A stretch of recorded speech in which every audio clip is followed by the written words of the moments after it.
What up, it's Nick, and today I am going to talk about the reverb inside of Bitwig Studio. I feel like it's a pretty good reverb inside Bitwig, and the native reverb. And I'm going to show you a couple things that I do and a couple things you can do with it. So let's get right into it. If you like the video, like it, subscribe, and comment down below. So I got some audio files right here, some Cashmere plucks. Oh, that's a Cashmere pluck. This pluck's Tokyo. But anyways, I'll play this without the reverb. Already has reverb on it, so just letting you know that the sound we have already has reverb on it, so we're just adding more reverb to it. And there's a reason I picked these sounds. Let's turn the reverb on. And the first thing we're going to do is, I'm not very educated on what everything does, but there's this little button up here that says show help, and you press that and it tells you everything you need to know about the parameter. So we can do whatever. It looks like it only has two modes: room, hall, the size of the room. That has the pre-delay. It's like a normal reverb plugin, pretty much. Diffusion. So like the reflections are I guess the actual reverb itself. So the initial hit and then that space you hear after the hit is the actual reflections, the reverb itself.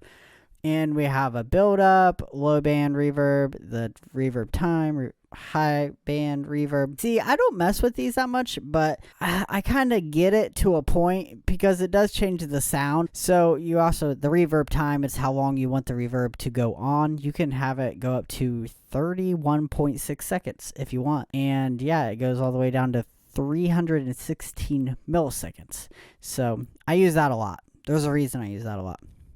And then the mix, of course, how much do you want the plugin to be involved in the chain? So we have it at 100%, and then the width. This is pretty much stereo. How wide do you want the reverb itself? And we have wet effects chains and tank effects chains. And we're going to talk about the wet effects the wet effects chain and then the tank effects chains, because I feel like it's kind of important, especially the tank effects are really important because I use these a lot, like a lot. And I already have some plugins in the tank effects. So yeah, this is pretty cool. And you can also see there's a low band split. It's in a high band split. I'm not a professional. I'm like one of those artists that has no idea how to paint, but I can paint some cool shit. That's me. I don't know what it does, but I can make some crazy stuff. So yeah, that's the kind of artist I am. But anyways, this is pretty cool. A little overview of what the reverb is and everything it has to offer. And you can go and read all this yourself if you want, but let's get right into it. For one, let's just hit the sound. It's on. You can hear that. If you want like a delay effect, if you turn the late mix all the way up and then turn the time, it'll just be a delay. It's not really a reverb at all. But if you turn up the build up and then let's turn this down, it will actually be more of a reverb than a delay. See, that's pretty cool. Like if you just want to add a simple delay, you could throw this reverb, turn down the build up, turn up the time, and then you have a reverb, right? Or not a reverb, a delay inside of the reverb. Really cool. I use that trick a lot. So anyways, let's get out of this window and then down here, let's go to the effects I have on this. So if I'll put the build up to like 60 something. If I turn on this distortion, okay, and I press play, it's going to affect the reverb, all of the reverb, and I'll let you listen to what I'm talking about. So here we go. You hear it, it's affecting the whole reverb. So with the tank effect, so if I turn on the tank effect and turn off the outside effects chain, this only affects the actual reflections of the reverb. It's really cool. And it's doing it right now because I have the time up, and you get a lot of feedback. I have made some really, really cool drone sounds using this reverb and throwing stuff on the tank effects, because you can get this weird sounding feedback from it, and it's really cool. So I'll turn it up the time a little, and it's affecting the reflections of the reverb. If you turn that off and turn this one on, it's just affecting the whole reverb, the whole sound. It's just so cool. And I like you get more interesting sounds using the tank effects, well, putting effects in the tank effects rack more than you do on the outside. So let's turn that off. The delay, we'll do the outside delay. Nothing at all crazy. Turn this one on. It's a little different, a little different. If we turn it up to like 6, you can hear it goes on and on. We'll turn this one up to 6.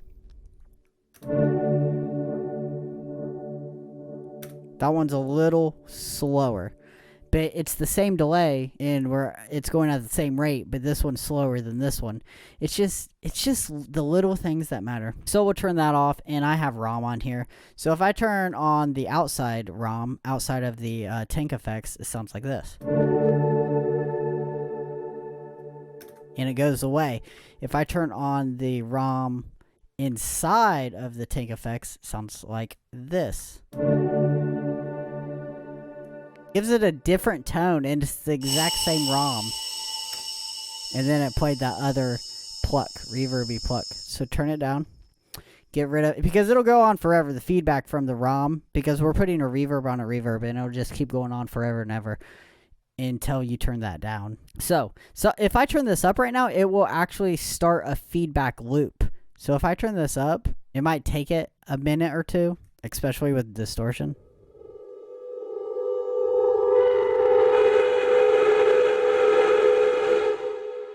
Yeah, the distortion is instant. Once you turn on the distortion and turn up the time on the reverb, it automatically has that feedback, and it starts creating sound.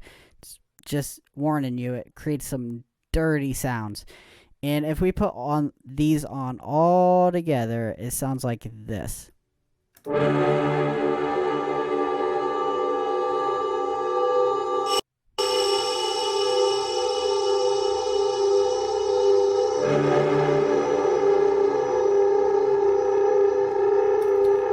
Gives it like a lot of tension, it sounds like a horror score. It gives it a lot of like tension in the room.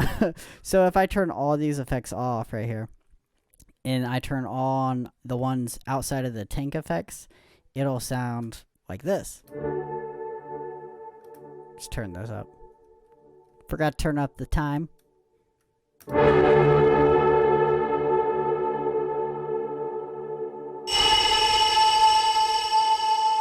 It just doesn't sound as impactful or cool or awesome, honestly. But yeah, and then the wet effects, this is only affecting when the reverb is on, like the mix is fully on. So whatever is inside this wet effect, I guess it's for just adding effects to the reverb itself. That was awesome. I hope you learned something. Thanks for watching the video. If you liked the video, leave a like, subscribe, and comment down below telling me what you think. More videos coming soon. More music coming real soon. I have a lot of stuff I'm working on. Sample pack is done.